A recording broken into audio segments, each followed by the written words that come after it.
Assalamualaikum warahmatullahi wabarakatuh. Halo teman-teman, ketemu dengan aku Septi.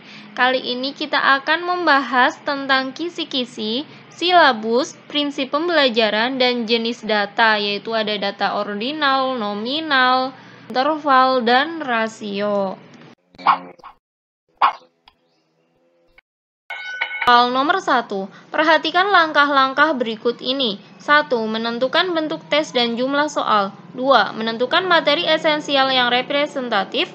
3. Menelaah kalender pendidikan. 4. Menentukan indikator yang sesuai dengan KD yang dipilih. 5. Menentukan KD yang akan diukur. 6. Menghitung minggu belajar efektif.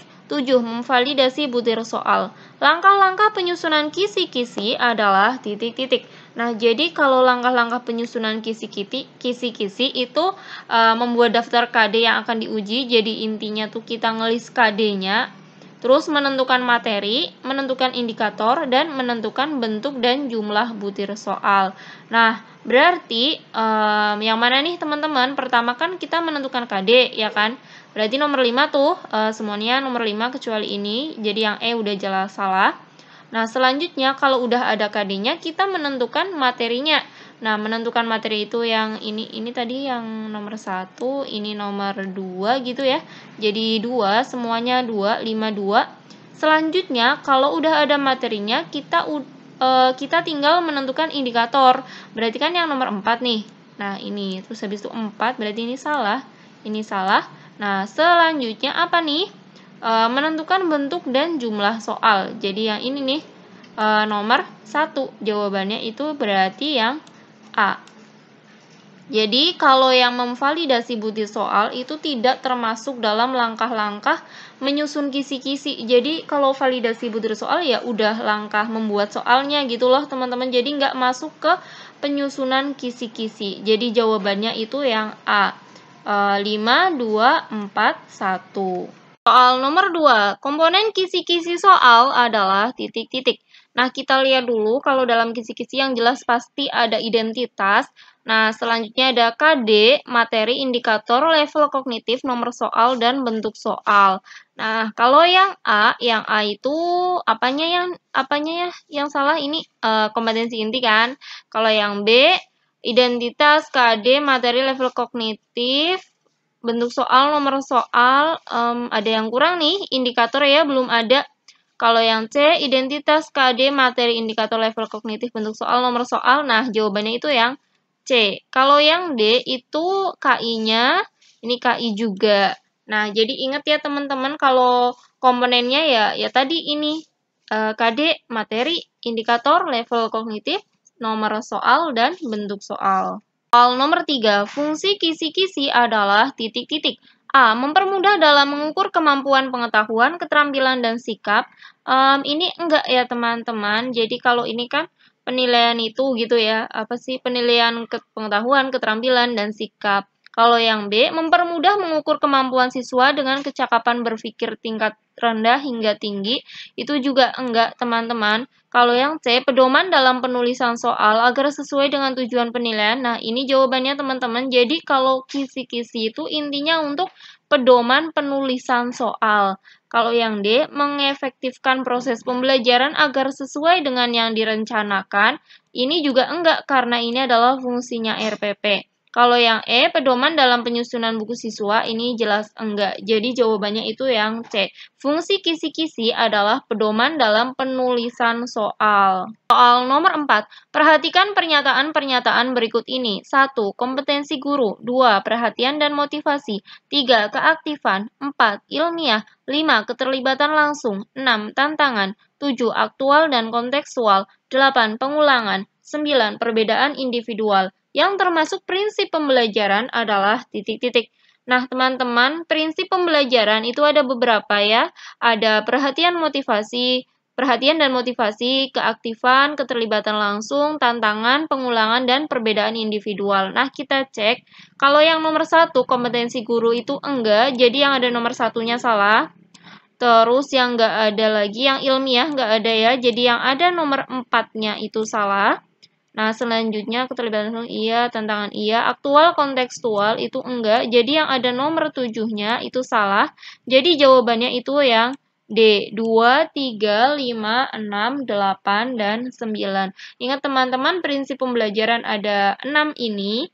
Jadi ada perhatian motivasi, keaktifan, keterlibatan langsung, tantangan, pengulangan, dan perbedaan individual. Soal nomor 5, materi pada silabus memuat titik-titik. A. Fakta, prinsip, konsep, dan prosedur, atau B. Pengetahuan, keterampilan, dan sikap. Nah, jawabannya apa nih teman-teman? Jawabannya itu yang A ya. Jadi aku nggak buat opsinya sampai lengkap, cuma buat 2 aja.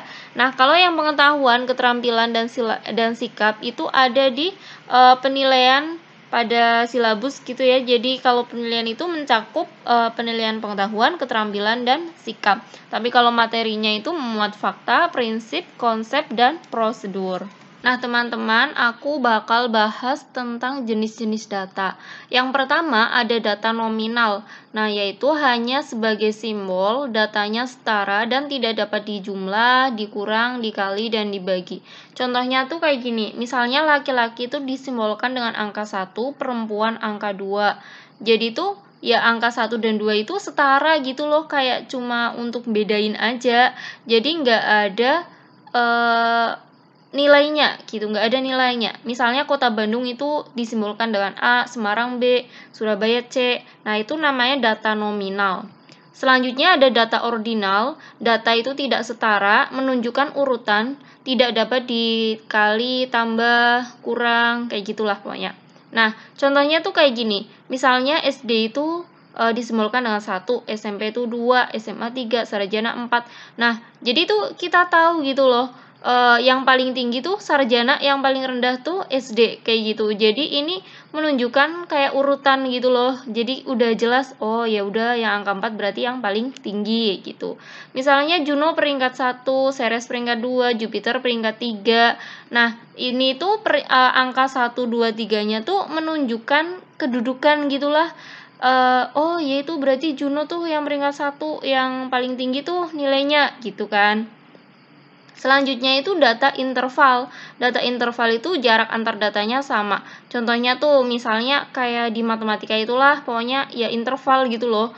Jadi misalnya tinggi badan 180 sampai 200 itu disebut sangat tinggi gitu ya. Kalau segini tinggi, terus 140 sampai 160 cm itu sedang kayak gitu dan seterusnya. Jadi intinya ada intervalnya gitu. Yang keempat adalah data rasio yang menunjukkan ukuran yang sebenarnya. Datanya itu dapat dijumlah, dikurang, dikali, dan dibagi. Nah, contohnya tuh uang Jono Rp2.000, uang Fani Rp10.000, berarti uang Fani 5 kali uang Jono. Massa Juno 40 kg, massa Ceres 80 kg. Berarti massa Ceres itu 2 kali massa Juno. Jadi kayak gitulah teman-teman. Jadi ada data nominal, data ordinal, interval, dan data rasio. Soal nomor 6.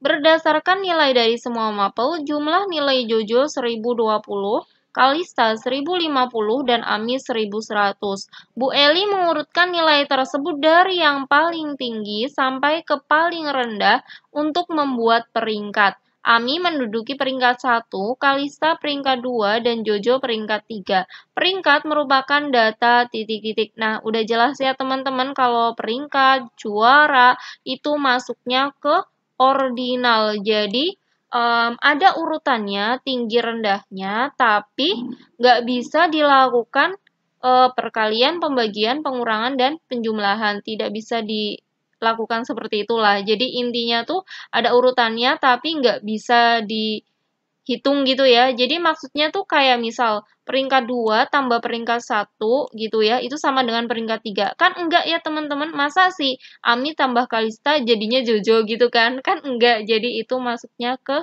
ordinal.